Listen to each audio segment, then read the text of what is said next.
cœur de l'histoire. Retour aux origines. Et aujourd'hui, Franck, pour vous, une question de Jérôme sur la page Facebook Au cœur de l'histoire.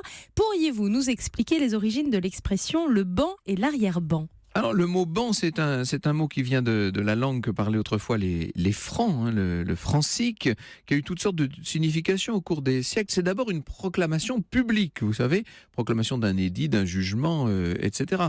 C'est de ce sens que viennent d'ailleurs les mots bannissement, mettre au banc, etc. Publier les bancs, bien entendu, qui est un élargissement de cette origine. Ouvrir, fermer le banc, ça désigne au départ le fait de produire une sonnerie ou un roulement de tambour pour provoquer un attroupement qui va permettre justement de faire une proclamation. Alors, ça prend un sens plus guerrier dans l'acception qui intéresse notre auditeur, qui intéresse Patrice, quand on parle de banc et arrière-banc.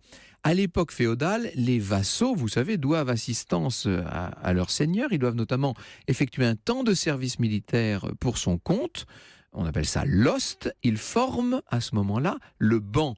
Et quand le seigneur en a besoin, il convoque cette armée de circonstances. On appelle ça convoquer le banc.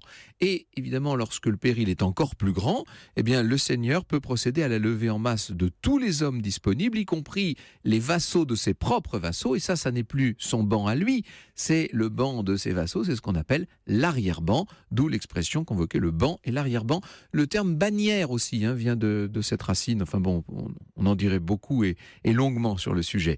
À partir du 19e siècle, le terme le banc et l'arrière-banc est devenu beaucoup plus familier. Évidemment, il désigne tous ceux dont on peut espérer un soutien ou un appui pour l'accomplissement d'un projet.